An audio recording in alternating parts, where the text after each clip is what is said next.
Eureka, avec Viteos, toutes vos énergies.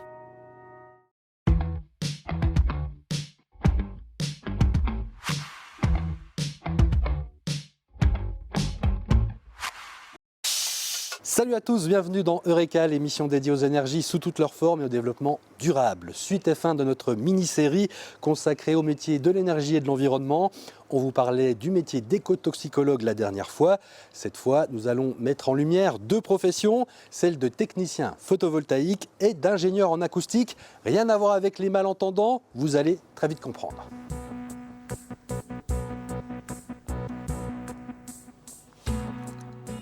L'ingénieur en acoustique veille au respect des réglementations en matière de pollution sonore, désormais reconnue comme un facteur de stress important pour nous êtres humains, mais aussi pour la faune. Xavier Fallour, docteur en acoustique, nous a donné rendez-vous dans le village de Trécovagne, tout près d'Yverdon. Bonjour. Bonjour Xavier, comment allez-vous? Très bien, fraîchement. Quel est cet étrange appareil qui est devant vous? C'est un sonomètre. Un sonomètre qui nous permet de mesurer le bruit routier. Votre métier, c'est pas uniquement contrôler le bruit au bord des routes? Non, de loin pas, c'est juste une partie du métier. Ici, on est plutôt dans l'acoustique environnementale, qui va traiter effectivement du bruit ferroviaire, du bruit éolien aussi même, du bruit routier, du bruit industriel aussi, comment une industrie va rayonner un bruit autour de ses propres bâtiments, pour les aider à faire respecter les aspects légaux. Alors là, typiquement, vous avez vos données, ensuite il faut les traiter, j'imagine? Oui, avec effectivement des logiciels commerciaux pour acousticiens, soit effectivement aussi des algorithmes que nous développons nous-mêmes pour nous aider à mieux diagnostiquer les bruits d'intérêt. Vous allez nous montrer ça alors? On va vous montrer ça. C'est dans leur bureau à Yverdon que les ingénieurs traitent les données récoltées sur le terrain.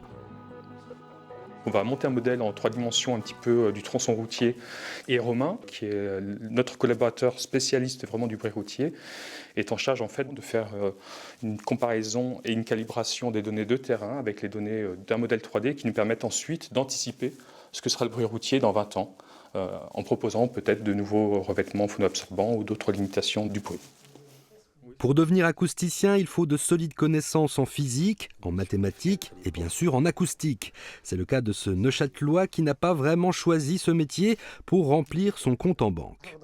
Dans les métiers de l'ingénierie, c'est pas le mieux payé, mais on est mieux payé que certains autres domaines. Ok, vous pourriez gagner mieux votre vie, mais peut-être en travaillant moins dans l'environnement, c'est ça que vous voulez me dire? Voilà, l'environnement, c'est un peu le parent pauvre de l'ingénierie, des fois. Si elle ne prend qu'une place toute relative dans leurs travaux, la mesure du bruit des éoliennes est l'une de leurs spécialités. On travaille effectivement sur les éoliennes de Saint-Bray, sur l'éolienne de Chara, et puis sur le projet éolien de la ville de Lausanne et Oljora. À Saint-Bray, avec ce projet de pale en forme de peigne, c'est ça? Oui, voilà, c'est ça, c'est pour réduire de près de 3 dB le bruit de l'éolienne.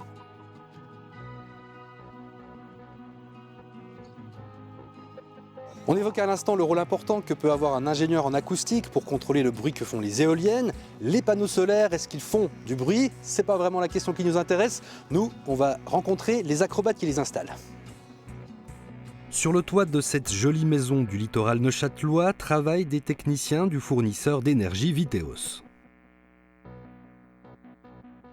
Technicien photovoltaïque, on dit comme ça d'ailleurs, c'est le vrai terme? Alors nous on travaille un peu différemment, on prend les corps de métier qui sont spécialisés, donc là on a un couvreur qui s'est spécialisé en photovoltaïque, donc avec l'expérience et puis quelques formations si il a pu les suivre, on peut poser la structure. Et puis après j'ai des électriciens qui sont plutôt spécialisés en électricité, parce que ça reste du domaine de l'électrique. Puis suite à cela, on a des spécialistes en photovoltaïque, mais plutôt dans les bureaux, pour conceptualiser, pour imaginer la meilleure des solutions. Puis après, vous avez ces mains qui sont les plus importantes à mes yeux, qui sont là pour construire l'installation photovoltaïque. Sans eux, l'ingénieur, il ne peut pas faire grand-chose. Après avoir suivi des études en électronique, Juan Carlos Barreras s'est spécialisé dans le domaine de l'énergie solaire et au fil de ses différentes expériences professionnelles, le technicien a pu faire progresser sa carrière. Oui, et puis d'autant plus que dans tous les corps de métier, on peut mettre une petite touche on va dire environnementale, une petite touche verte, essayer de réduire ses impacts, essayer de réduire ses consommations, trouver des meilleures solutions pour réduire un peu le tout. Alors moi j'ai voulu mettre ça dans mon métier qui est l'électronique. Par la force des choses, je suis tombé dans le photovoltaïque, mais ça aurait pu être dans une société pour réduire l'impact au niveau des consommations ou les produits chimiques, faire une gestion. Il y a beaucoup d'aspects qu'on peut prendre en compte et je pense dans tous les corps de métier, que ce soit couvreur, électricien, il peut toujours trouver une solution pour avoir une moins grande empreinte sur cette terre.